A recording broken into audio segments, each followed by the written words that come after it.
You know, folks, I've been thinking a lot about sleep lately. They call me Sleepy Joe after all. Shut up, Sleepy Joe. Well, Joe, we've had our fair share of late nights in the White House. Sleep is a precious commodity for presidents. Absolutely, Barack. And let me tell you, Joe, my sleep was always tremendous. The best sleep. Nobody slept like me. Well, Don, if sleeping was an Olympic sport, you'd definitely win the gold. Shut up, Sleepy Joe. The amount of sleep debt you've accumulated is larger than the increase of national debt during your time in office. All right, let's get back to business, gentlemen. Sleep is important for all of us, regardless of our nicknames. That's true, Barack. Sleep keeps us sharp, focused, and ready to tackle the challenges ahead. You're right, guys. It's like pressing the reset button for our brains. I remember when sleep was a way to pass time to avoid being eaten by roaming saber-toothed tigers.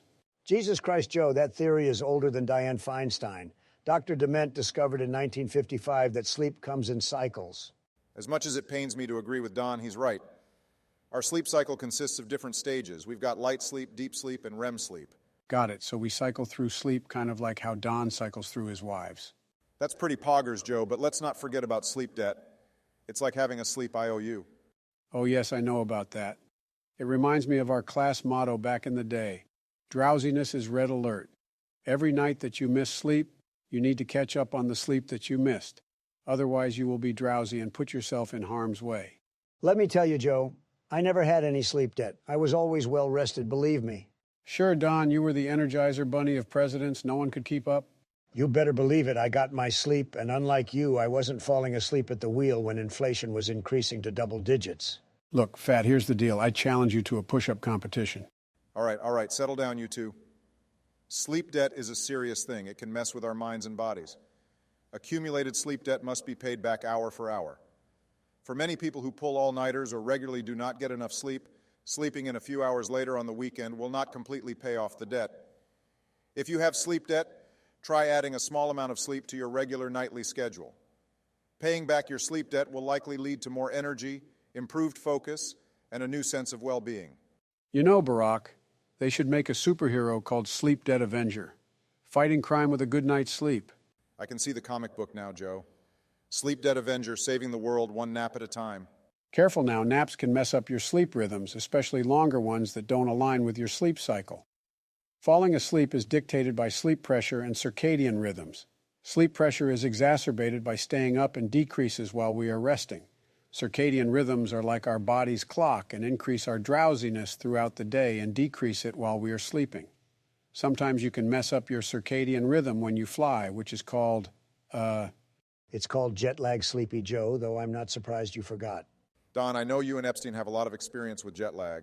It hasn't been an issue for me, but I'm surprised you haven't lost sleep over those drone strikes. boom, roasted poggers. Well, while we wait for Marvel to pick up our idea, let's talk about sleep disorders. They can be real snooze killers. Indeed, Barack, sleep disorders like sleep apnea can be a real snorefest. But with the right treatment, we can conquer them. Absolutely, Joe. Sleep apnea is no joke. It's like having a hidden enemy that robs you of quality sleep. You're right, Don. Just like the supposed hidden enemy that stole the 2020 election from you. Sleep apnea can lead to fragmented sleep and daytime drowsiness. It's like having a cranky gremlin messing with your sleep switch. Kinda like you. Wrong. I can picture that, Joe, but on a serious note, sleep apnea affects millions of Americans and many are undiagnosed. It's crucial to raise awareness. And treatment options have come a long way.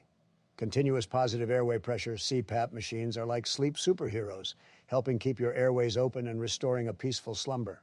You're absolutely right, Don. I've been dealing with sleep apnea, and CPAP has been a game changer for me. It's like having a trusty sidekick in the battle against sleep apnea.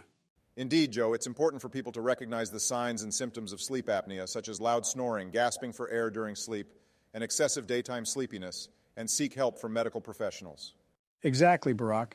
FYI, Trump gasping for air while going up the stairs does not count as a symptom. By shedding light on sleep disorders like sleep apnea, we can ensure that everyone the restful sleep they deserve. All right, boys, all this sleep talk has made me tired. I'm logging off. Hopefully all this blue light from my computer screen won't mess up my circadian rhythms. I'm going to need my covfefe in the morning. Don't be dumb, bucko. Blue light has little effect on your circadian rhythms in comparison to lack of sunlight. You fell for another mainstream media lie. As long as you got some sunlight today, you will likely be fine. Damn, I didn't know that. I've stayed in my gamer cave all week. I haven't seen sunlight in days. Anyway, good night, boys. Sweet dreams, over and out.